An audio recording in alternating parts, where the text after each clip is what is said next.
Let's start. No.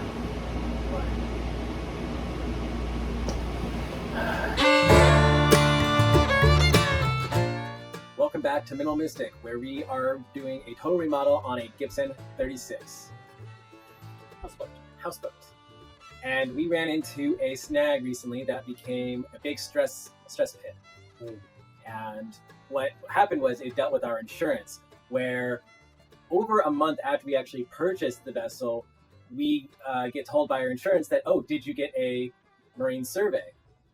And up to this point, granted, we already purchased it, got the insurance, got the slip at a different marina, and already relocated and already started the gut. Yeah, so they gave us insurance without saying anything about an inspection. That was required. Right. So we got the binder and everything. So we're not going to say who the insurance. No, we're not going to say who, but Jake. But essentially, so we're in mid remodel, and then this comes up, and they're saying now it is required, but they're like, oh, let us give you a call back like next week, Monday or Tuesday. And so I was like, okay, to discuss this. Well, that Monday or Tuesday rolls around, don't hear anything, so we're thinking things are all good. And then like about almost 2 weeks later, I get a letter in the mail saying, oh, your insurance is going to terminate on the 15th. Right. Without ever getting a phone call to discuss it. And we can't be in our slip without insurance. You have to have insurance in order to be a marina, and we've already paid for it. We've already done all that, so it was a big. And we paid for the insurance that they're canceling. And the thing is, we weren't sure what kind of marine survey they were talking about. Under my mind, I was thinking it was like a pre-purchase marine survey, which is very extensive, where they go in and check every single thing to make sure everything's working. And that's usually used as a bargaining chip when you start negotiating the price with the seller, because it's a pre-purchase. You get it before you buy it. And I'm like, this is the first we're hearing about it over a month after we've already bought it. So a month after we already bought it, have it insured, have it registered, all this stuff. And we've begun a gut job. So like this insurance issue comes up and they tell us we need an inspection, and it's like, hold the phone. Like this isn't going to pass inspection. There's wires hanging everywhere. Our engine ain't running. We disconnected a lot of things. Like at that, there's holes, literal holes in the wall. So we were really worried, very worried. But luckily, it turned out it was just a survey just to determine value, to make sure that we are insuring the vessel at a proper value. Right. So that took a load off, but all this had to happen very quickly because we had to get this marine survey done before we lost our insurance on the 15th. It is the 17th as of the recording of this right now, and we had the survey Tuesday. Yeah, so the dude came out and did the survey. Crazy. There's basically two kinds: pre-purchase and then an insurance or valuation survey. So pre-purchase, I would go through and flip all the switches and check everything out and say, oh, this doesn't work or that doesn't work, and then you can go back and negotiate with it. Yeah, that's what I thought. So when they brought up the survey, I was like, well, we already bought it, got it moved, and kind of half demolished it. So I was like, well, yeah.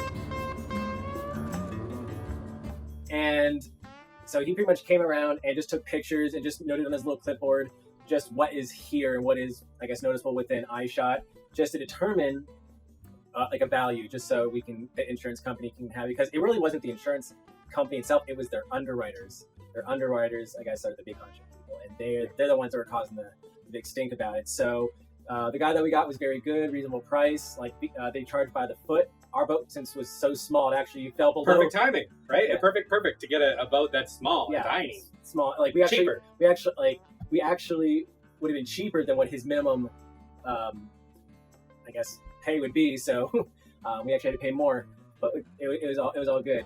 And so that's all good. He came, did his thing. He told me a few things that I need to take care of. Then one of them was getting a smoke alarm and a CO2 detector.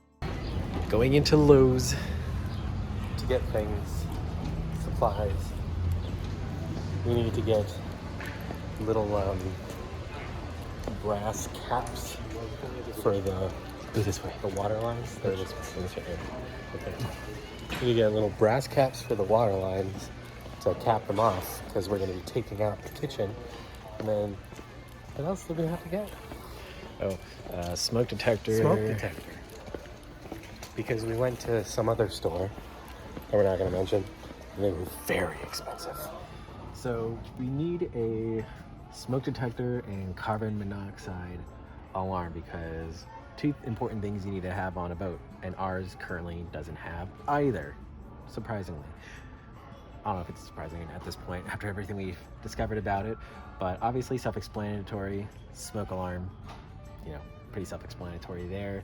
But the one that you may not think about is the carbon monoxide, because especially if you got like generators, especially when you got like boats tied up, it creates carbon monoxide. And it has happened on Lake Lanier where boats have been out and they ran their generators, but they left their hatches open, and that carbon monoxide sits on top of the water, and it actually can go back into your cabin, and it's silent and deadly, and it can kill you. And those things are very important. I mean, this boat never came with any of that. No.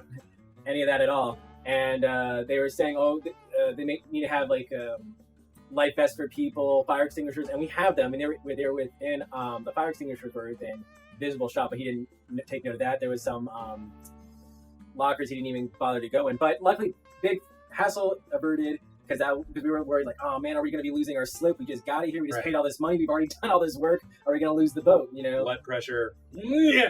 But luckily that was averted. So that's why you didn't see us last week, because we were dealing with these shenanigans. Mm-hmm. But this week, fortunately, we've got all the survey stuff out of the way. And the good thing about it is it was just to determine value. So that way. So we're insured now. So we are insured. Luckily, we are able to still get it insured just slightly above what we paid for it, which is still good in case something happens. What we paid for it, not what we've already spent. Yeah, well, you already putting spent back into it. But it'll be adjusted once we. But the good thing is, once we're done with the total remodel, we'll come back, or we'll have him come back and redo a new survey so we can get it properly insured for the value of it at that time. And we expect it to go, because we are literally upgrading everything. About let's just say 90%. 90% of the boat is going to be either got facelift or new. So immediately after the survey was done, we got our insurance back up and running. We came back up here and we started doing some work. We got the kitchen remodel done. We got the kitchen ripped out. Very easy, actually.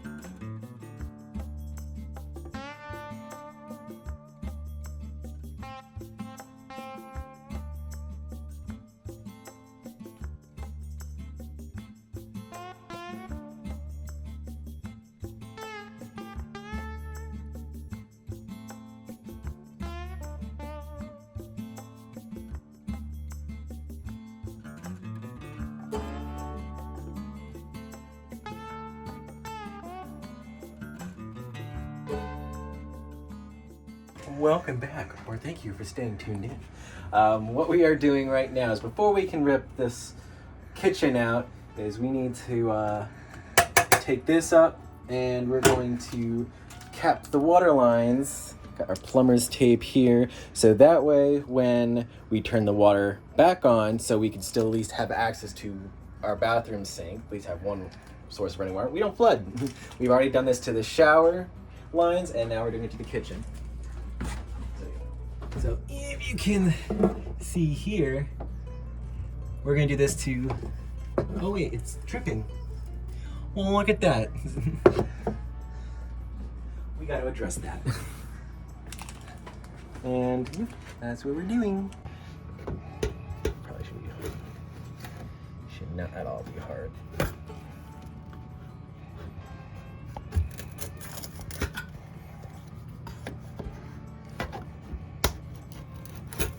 Honestly, one of the most handiest tools. Oh, we got some water coming up.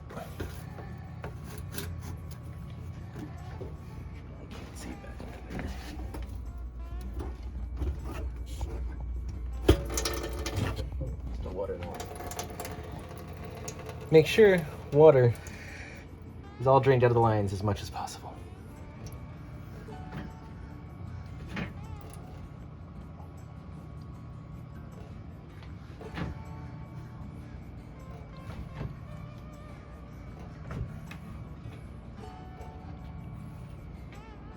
Okay, that's good enough. You know what can make this even easier?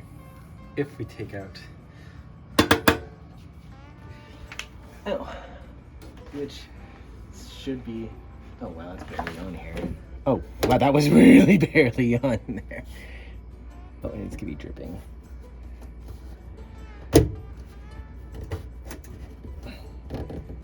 Lucy, I left Lucy's.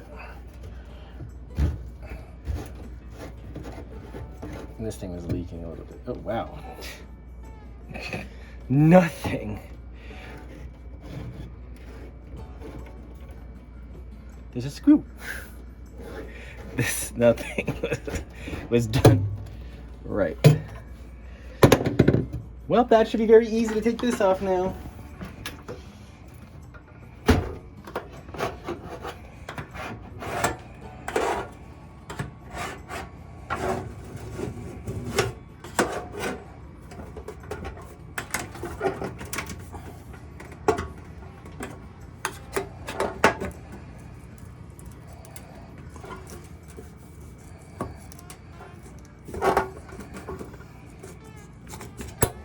Okay, I guess it's easier than that.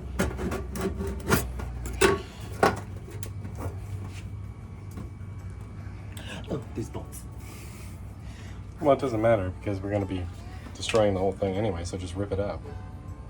Well, Muscles! I don't want to destroy it. Good.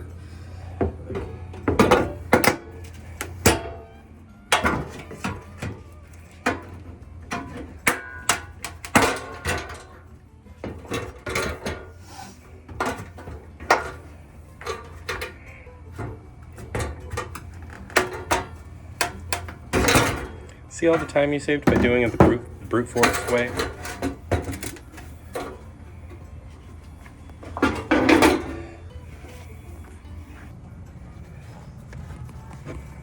So it was easier just to rip the sink out. Because look at that cheap countertop material. As things are still draining. That's good. You tightened it.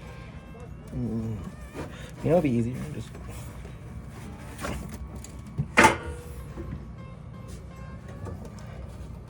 You tightened it. oh, I didn't. It was the other way. That's tight. No, it's loosening. See? Okay, we're making a lot of mess here.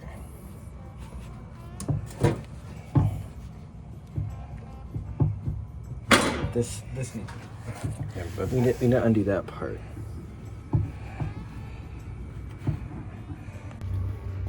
so we've got them capped off now. The water is on.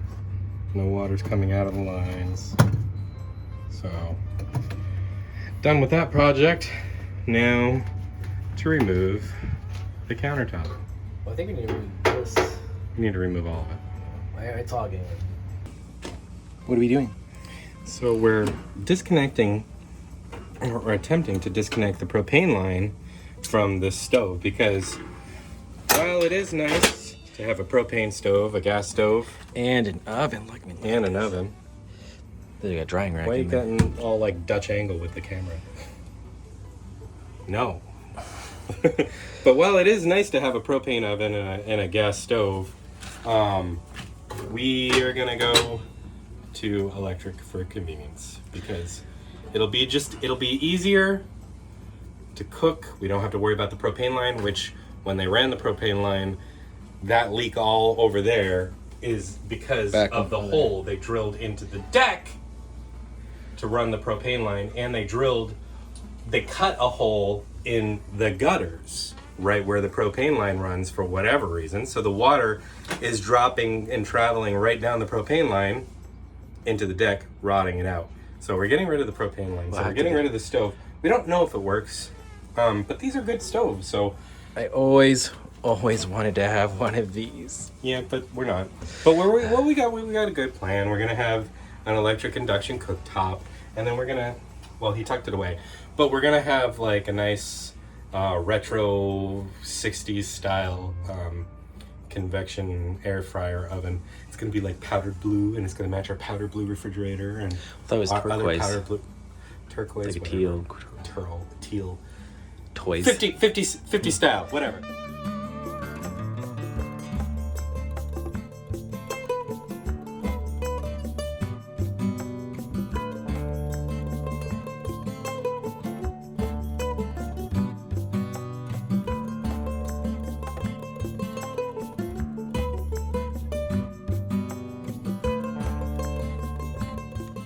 So we pulled out the kitchen. This is our, obviously our water overboard line. Drain. Yep, for the drain. And this is our inlets. So we've got, you couldn't help yourself, you had to put black tape on. That was already there. I Was did it? not do Oh. that. So we've got our hot and cold lines right here. We can finally see the access to the, all the electrical systems, all the many different random electrical systems. This is our black water pump. Yeah, this should be the pump out. That's the pump out. Good news is we won't ever have to use it because there's no toilet. Yeah, we're not putting one in.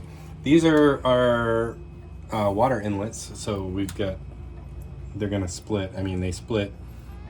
This is probably, I think, yeah, this one's the cold. So this one's going to the sink. I actually think this is probably going to where the toilet was flushing. Well, once we open this up, you'll be able to see it all. Yeah. And then this was the propane line that was ran all stupid. So we're getting rid of this. This is going to get pulled out.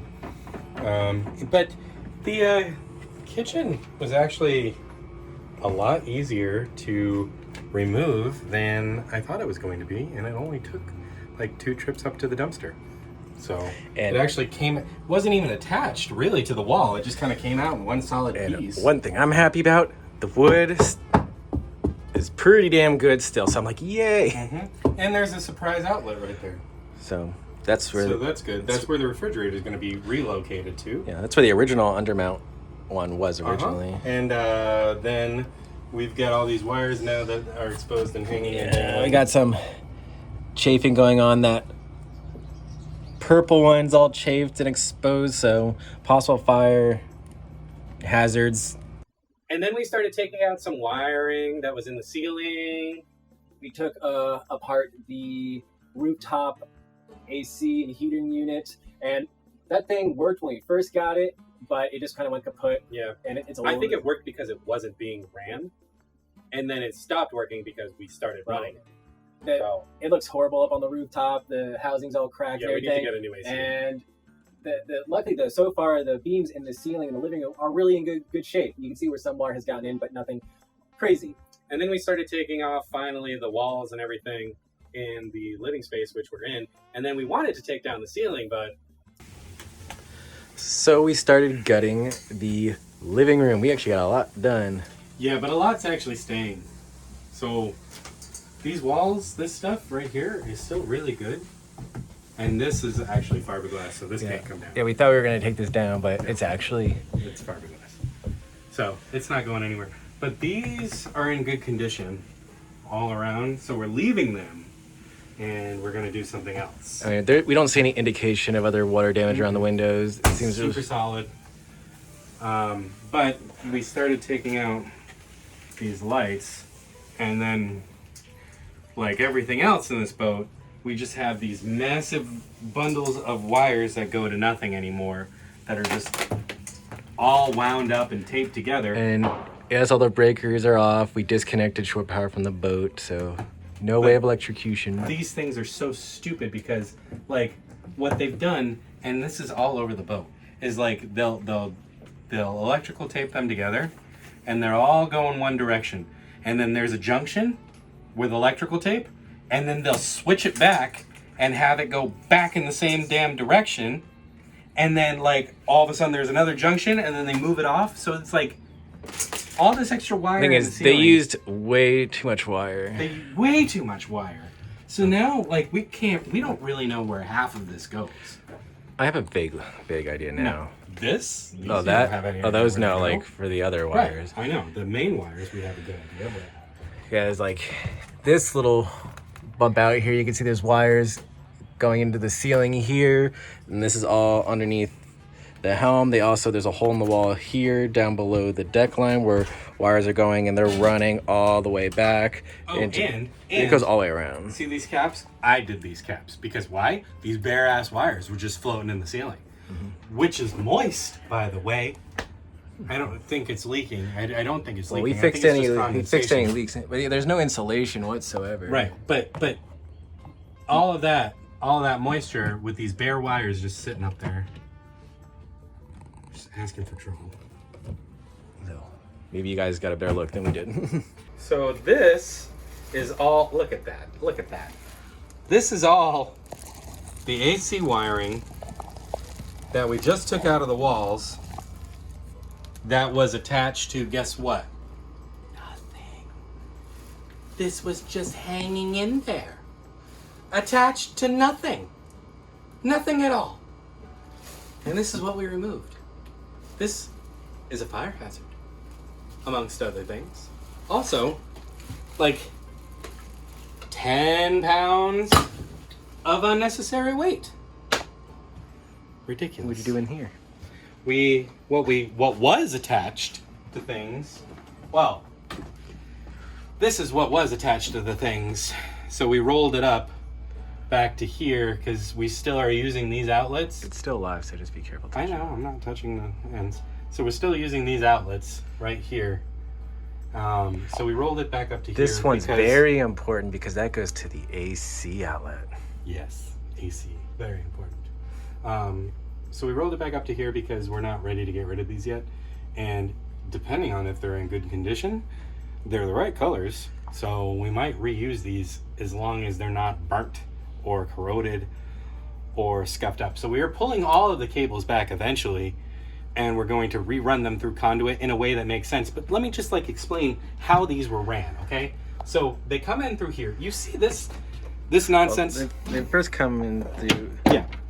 But anyway, you see this nonsense right here already, how they're like, goes down and then comes back up and switches all over the place. And the same thing with this here. So what they had it do, which was freaking stupid, is goes this way, comes out to here, loops back, comes around, goes out there, loops back in here, goes down there, goes back up and out and through there and out there and all around the place with no rhyme or reason. So what we're going to do is we're going to, once we roll these back to their point of origin, we're going to run conduit in a pattern that makes sense. So we're not going to have all these extra cables. And if we do need to rerun cable, or if something happens, we can easily pull it through some conduit instead of these 90-degree angles that are looped back on themselves. Because we couldn't pull just one cable out because they're all taped together and they're all loop-de-looped on each other. So we couldn't pull just one cable out. We'd have to pull all of them. So we're going to fix that going forward to where if something happens... What was that? Continue. we can redo it. And And scene. Turned out the ceiling, which I thought was just regular Wood like paneling. wood paneling or siding Yeah. that you get like 4x8, is actually fiberglass, and that kind of makes things a bit easier because it's like, oh, Yeah, we don't have to. We don't now we don't have to take spend that money. You know, to spend the money on that. I mean, we're still gonna put up the Yeah, we're gonna beadboard we're gonna for put up the the beadboard and the roof. little beams and stuff, but that's gonna be for look. It's not gonna be structural like it No. is in the back of the boat. and we, like you said, we've already kind of started taking out some wiring that is just not necessary as of this moment, and we're already thinking of ways to improve the wiring and run that. We were also trying to find ways for us to save time and money, and pretty much the whole front window area, we're thinking that we can just spackle over like the line indentions from the old paneling to make it smooth, and we can just repaint that because it's in good condition. it's a good solid. Like we took, I think we've reached the point now where all of the damage, all of the bad stuff is gone and taken care of. I mean, it's there, but I mean, we see it. I don't think there's anything else behind these walls. The only thing I would say that there could be a possibility of something else happening is down in the cuddy cabin. We still got to remove the siding in there, and we also got to rip up that god-awful Berber carpet down there and really taking a look of what's happening down there, because underneath our feet, in between the ceiling sandwiched in, there's a lot of wiring. That's where they kind of routed it all, and that's kind of how they hit it to kind of go in underneath to the helm. So, and the other thing is we restored the original floor plan of the living space by removing this random, well, not random, but like patch that they put over where the stairs were at. What are we doing? Well, we're taking Look off at that. the floor, and that was actually surprisingly easy. I thought there was going to be more involved than that. So this is what the original floor layout of this space was. There's a little step down, so that way the stairs aren't in the middle of the floor, which, you know, they changed it for whatever reason. They wanted more floor space. I can't really get mad at them for that. Can't blame them. Can't blame them, but we don't want that. We want to be able to have like a nice little step down. The refrigerator is going to be right here, so we don't want anything obstructing the door. Although I will say I do like the option of putting an insert just in case if we ever decided we wanted extra space. Yeah, and we can definitely make that. We can craft something to fill that space. But yeah, so the refrigerator door is going to swing open right here, so we don't want the stairs in the way. Plus, it makes the distance you have to crawl into the cuddy cabin. So you don't have to crawl through this little tunnel. Right. And this was actually so much easier to get off than I thought it was going to be. So I'm happy about that, honestly. So far, the hardest thing was been the shower. Actually, no. Yes. Well, the shower. The shower. With The shower. with the TV. No, shower. They get in that shower. The TV was annoying. Well, I will say the TV was a second. TV was second for sure, but We didn't even show them the footage of that one. we will in another video.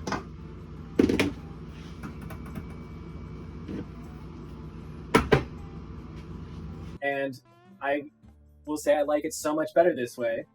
Although I will say I wish we waited on that until we finished the rooftop AC thing. Can't win them all. I know. But But I like it a lot better. It's easier to access the cuddy cabin. It's not, the stairs are not in the way now from opening up doors or anything. Oh, we relocated the refrigerator and everything and started laying out what our new sink and refrigerator and everything is going to look like. preliminarily, So what we got going here, we got a little experiment going on over here. So this is actually one of the engineered hardwood. You got really wedged in here, didn't you? Yeah. Planks. It's like wood or engineered wood, and it's this nice brown. Real wood. And we're gonna do a moisture test because usually in houseboats everyone's like, oh, go vinyl planking, which is totally waterproof, which I love that about them. However, But it's not environmentally friendly, and I'm not about that life. and they don't really feel great, even though they are cheap, and it's good for not the environment, but it's good for the marine environment of the houseboat.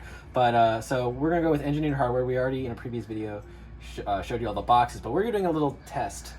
It's been in there for about 30 minutes now. And we're gonna leave it overnight, maybe like a week, because just in case if there's something we missed, like a leak somewhere and it ends up underneath the floor, we kind of want to know what we're getting ourselves into. Will it like puff up and bulge the floor or whatnot? So this is our little test to see what happens there. And and also we got dogs, and and hopefully they pee and then their pee gets underneath here. Well, we'll see what happens. So I got something in my eye. Over to you, Taylor. Hi, me. Anyway, so what we did over here, as you can see, the cabinets are all gone now. They're gone. We cleaned it up. It was surprisingly easy to get rid of and tear out. It went like a breeze. I was excited. Oh, and we also removed that. We talked about that a little earlier. But this is what it looks like now, completely removed. The way it was originally supposed to be. Right. I like it a lot better. We cleaned up this area right here. Took out the rugs. But what we did over here, so we have a refrigerator that we like, that we know we're going to get. So what we did was we found the dimensions of it and everything online, and we taped around to see how it's going to fit into the space. So this is how tall it's going to be. This is how wide it's going to be. This is its footprint on the floor. And when the doors open, this is where it'll go to. Not a huge fan that it cuts off the stairs a little bit, but it's all right. It's only going to be cutting it off when it's open. It's not going to be open all the time. No big deal. And then right here, we're going to do the whole countertop and trace it out. But right here, this is the sink that we like. So this is the depth and the width. Obviously you can't see this way because tape doesn't float. But if it did. So this is kind of the footprint of it. And then we're gonna trace out the footprint of the cabinetry and everything in a little bit. And one little thing I want to say about the stairs, what we're thinking of doing. Well, originally, I've seen this in a lot of the original Gibsons that this actually came up to here and it was hinged. So that way, if you want to get in and out, you can lift this up and the stairs will hinge and they'll lay on there. But what we're going to be doing is we're probably going to be doing steps that, ow, my old man knees, that are hinged so we can lift them up. So that way we don't have to have bulky stairs like hinged in there. We can just literally lift it up, crawl in, crawl out, and then quickly just drop them down. So that way there's no like bulky stairs to have to move around. And I think that's going to be a nifty idea. And another, since we got the camera rolling, another idea that we might do is, well, actually we're going to probably do it. Either side, since this boat really doesn't have much built-in storage, so we need somewhere to put books because we got lots of books. So I'm not sure what side yet, but we're thinking of going inside here and actually making built-in bookshelves, and I think that'd be kind of neat to have that. And also when we finally do our built-in settee in here, it's probably going to end roughly right around here, just to match up with this, and this will be bookshelves as well, just to have storage somewhere because we need storage. So yeah, so we're gonna do like the vintage throwback, like powdered blue, like teal. The walls are going to be like kind of baby powdery-ish blue. I mean, kind of similar to what it's like now, but Lighter, quite a bit lighter, almost white. But the well, I mean, like, white with a tinge of blue, like the sky on a very. like, I'm looking at the Right sky. there. You can't see, but I'm looking at the sky right through the window now. and it's Like the sky with the clouds. That's kind of the look we're kind of going for. To make it like blue sky, Yeah. white clouds. And then we're gonna have the tealish throwback, like 50 style appliances. So we found this really nice refrigerator, which is quite a bit larger than the one that we currently have. It's gonna We be big, taped it though. out to see, and it's quite a bit larger, But it fits. but it fits. And then we've got this beautiful farmhouse sink that we're gonna do. I love farmhouse sinks. Me too. And the cabinetry, we're going to do 2 different colored cabinets. The lowers are going to be navy blue with white countertop. Like white. We're Quartz-ish. still trying to figure out the countertop, but ideally I we would want like. butcher block. I'm not a big fan of the butcher black as the predominant countertop, but we're looking at something maybe like kind of whitish, with some gray, maybe some like goldish black or something. Upper cabinets are going to be kind of like an off-white, and as far Just slightly off white. just enough where you can tell it's okay. This ain't just white. And then the cabinet doors themselves are going to be framed in with like this really nice grating, like old school grating, like they used to have in the like they used to box in radiators. We found some cabinets that have that, and they're brass, and it's going to kind of match, the little brass fixtures we're going to have everywhere. So, yep, that's kind of the vision, and we'll see how close we can actually get to that. And so, I think we're getting close to the part where we can start realistically labeling all the wiring that's most likely probably going to stay, or to label out the systems, and then we can start planning out our new electrical arrangement that we would like to do. So when we finally come time to running wires, we'll have that done, and then after that, we should finally start being able to Putting things in. putting things in, ordering things. That's gonna be the fun stuff, and hopefully no more surprises. Hopefully no more surprises. So some of you have asked for a little bit of info, personal info on us as individuals, who we are. So I'm Taylor, I'm Jordan. and we have 2 boats. We have this which is our project boat that we're going to be living in full time. It's a Gibson 36. That means 36 feet, made by Gibson. It's a houseboat. And then we also have a 1981 Cape Dory 22, which is actually just down the dock. We can see it from here. Yeah, we can look out the window. We can see it. So we call it our guest house. Yeah. So like when we're living here and people come over and they run out of room, we can send them over to our guest house, or if they want, or we just don't really care for them to stay. Or we that don't long. want them. But essentially, so that was my boat prior to Taylor moving here to Georgia. Like he actually moved here for me. Thanks. You're welcome. So that's and people like when I tell people that we have like two boats, like the immediate impression is like, you have two boats? Wow, you must be so rich. No, we're not. We're actually really broke. We're really broke. But our priorities are to live on the lake, to live in a houseboat. So you want it's that lifestyle. So. Yeah, it's that lifestyle, and like it goes along with the minimalist thing. The minimalist shtick is like you apply your energy towards the things that you want out of life. We want to live on a lake.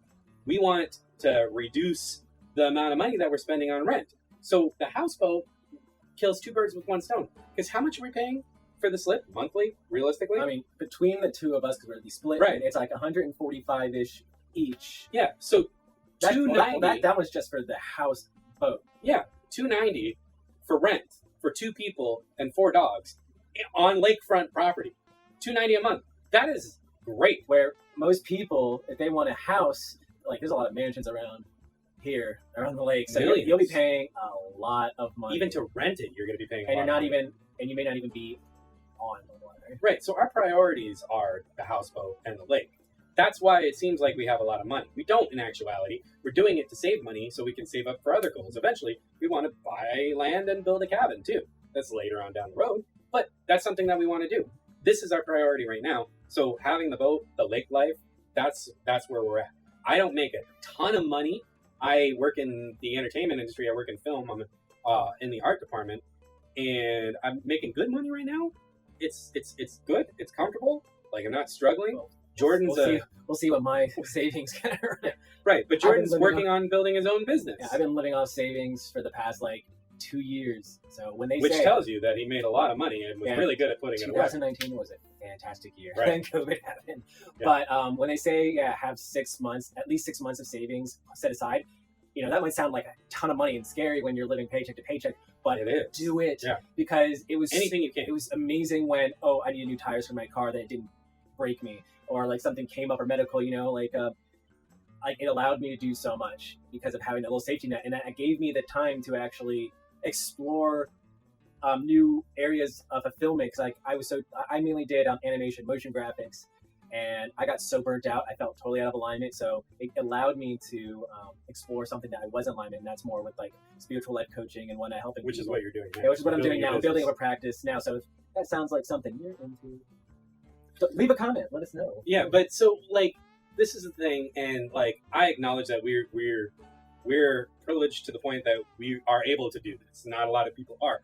But that's not to say that you can't do it with having minimal to no finances. You can. You absolutely can. It's just you have to decide where your priorities lie. I had to get rid of my very nice vehicle to afford. How does it though? It was on its way out. Well, we didn't know. Well, that. we gave up a car. We gave up a vehicle. So I gave him my car, and I rarely drove it, so my car was in pretty good condition, very low miles for the year, and he drove within 2 months. He put in as much as I've driven in miles in 3 years. I'm like, oh my. Yeah, but that's the trade-off. The trade-off is we wanted this life, so having two vehicles, especially if one of us isn't driving.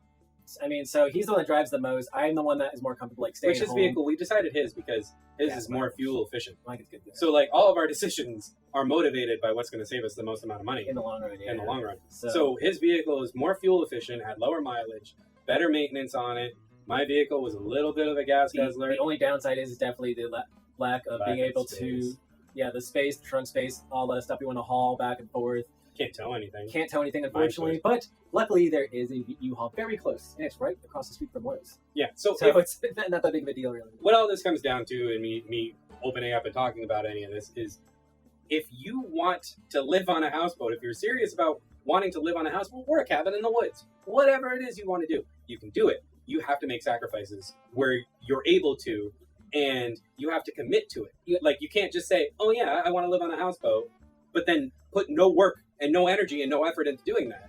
This is a lot of work. We weren't expecting to do this whole remodel, for one.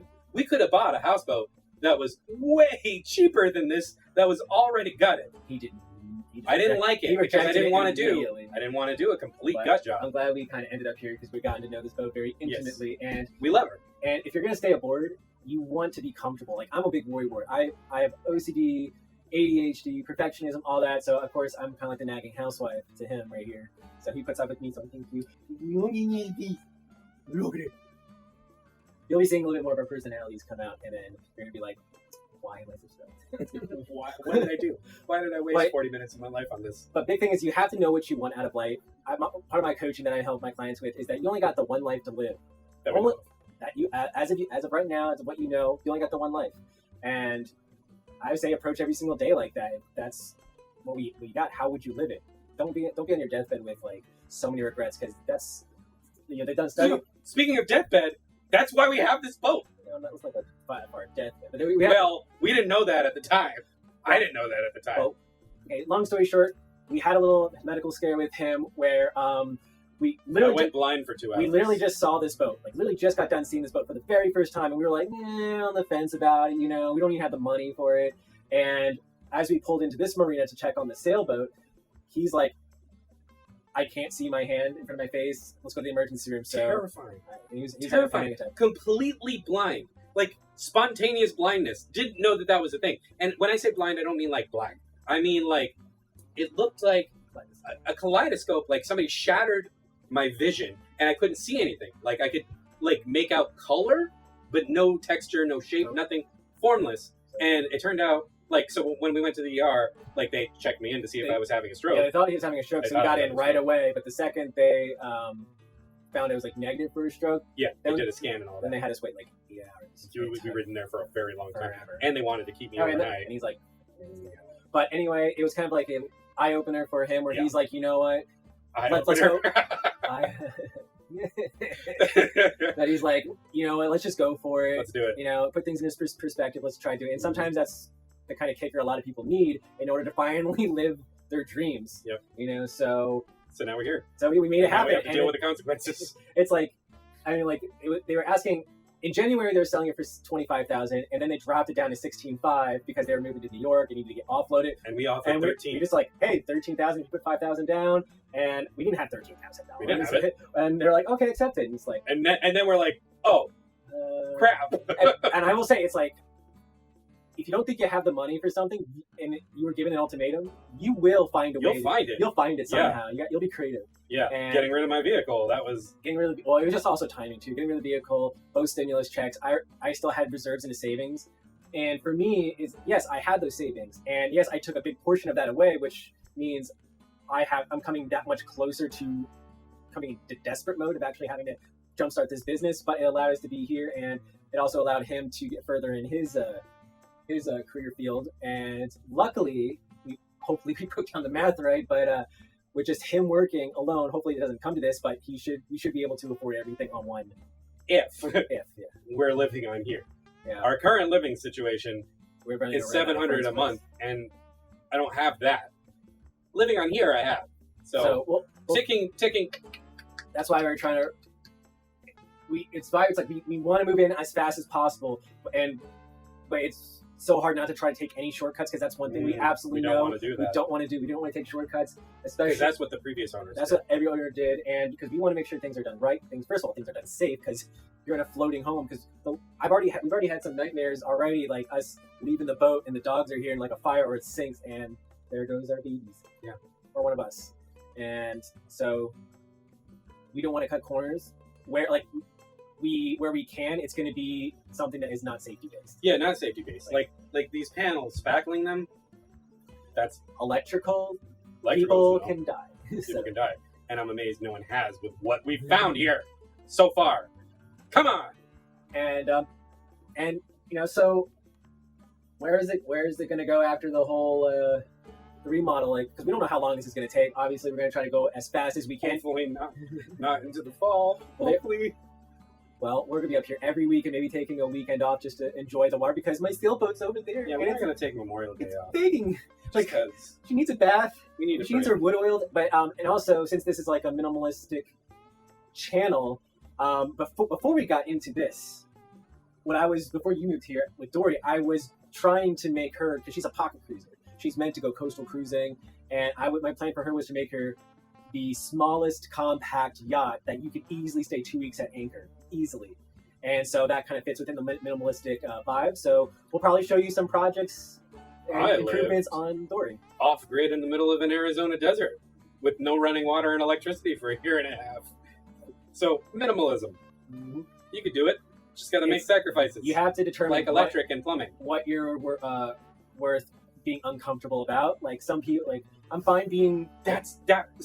Okay, so I follow these minimalistic Facebook groups, right? Because as one does, and like that's the thing is you have these people like saying, "Well, I don't want to get rid of this. I don't want to give it away because I spent so much money on it."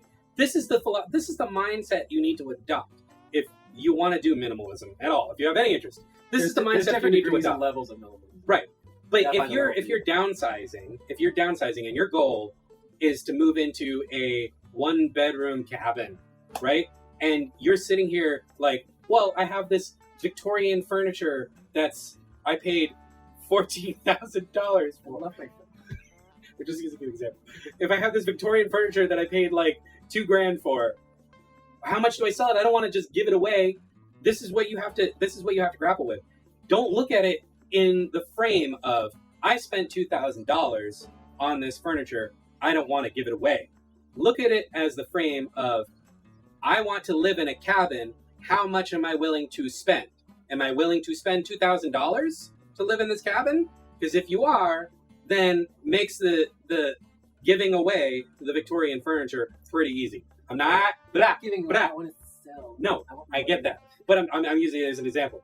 If the trade-off is giving away your Victorian furniture that you paid $2,000 for, or living in a cabin, and you can't do both, then give it away. If living in the cabin is worth $2,000, because that's your payment.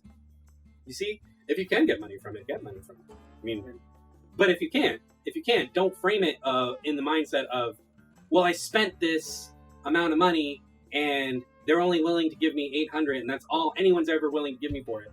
Take the $800.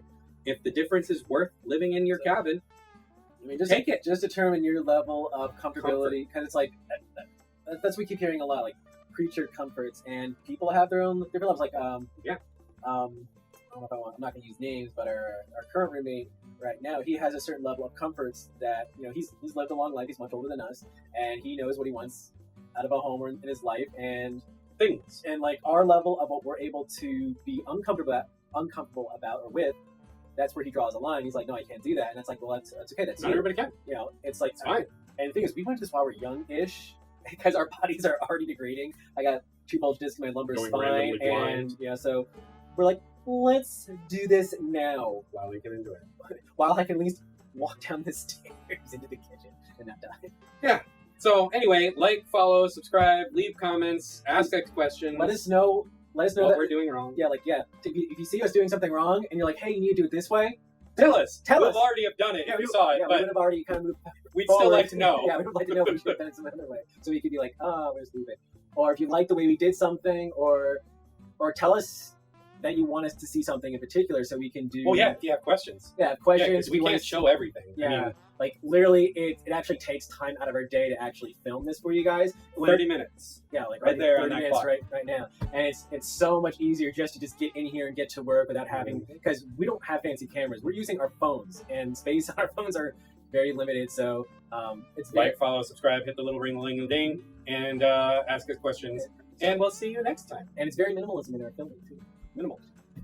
Bye. All right. Look at so that. good, like glow. Where is that coming from? If you look at my glasses, you can see. I bet you noticed this in almost all YouTubers' Yeah. videos Anyway. where they see the rings. So Right. don't look at it. Anyway, so we've been spending like almost every weekend aboard the boat, but we've never showed you guys how we spend the night aboard this boat. It's complicated. So we got this futon, and it's actually an outdoor material futon, but it's actually not that bad. Yeah, so we might keep it actually and put it on the rooftop deck if it is outdoor. I'm gonna look it up. It's an IKEA. So if it is, It's not IKEA. this is IKEA. It's at IKEA. Where is it IKEA? Okay, I'll use Google Lens to look it up and see where it came from. But if it is outdoor, we'll keep it and put it up out on the deck because it's kind of great. So we're gonna show you how we pretty much get ready for bed and how we set this up to go from daytime to nighttime. We got our Nighttime mode. we got our garbage bag full of sheets. Yeah, and we discovered that we needed to do this because when we were cutting up that fiberglass bathtub, or shower stall. showers, whatever, like we were laying in bed and every inch of our bodies were like itching, sharp stabbing pain. And that's because the shop vac was throwing up the fiberglass when we were sucking it up into the air. The shop bag is one of our most used Yeah. tools here to clean So up. what we decided to do was put our sheets into a trash bag and seal it that way. And we even washed the blankets, didn't we've work. washed the sleeping bags, and it didn't matter. The fiberglass is in there. So imagine trying to sleep with pokey, itchy Oh, it fiberglass was all night. It was miserable. one of the most miserable nights. Miserable. So now we put it in a trash bag and seal it up that way. Nothing can get into it while we're doing so. So- But anyway, without further ado, We'll show you how we set up. Yep.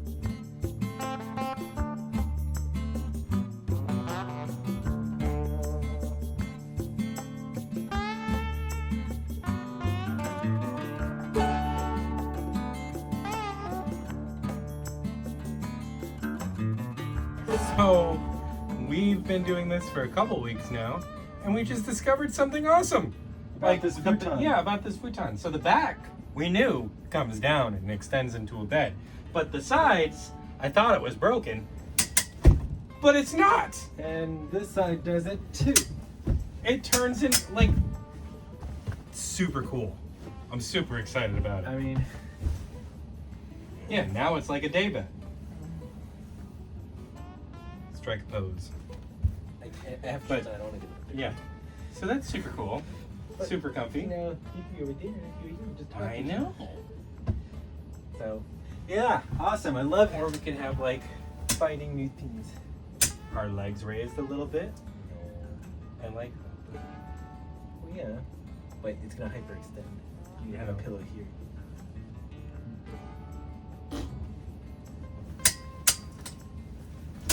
and then the other one we can tilt up a little bit so we can watch movies. We can watch shows.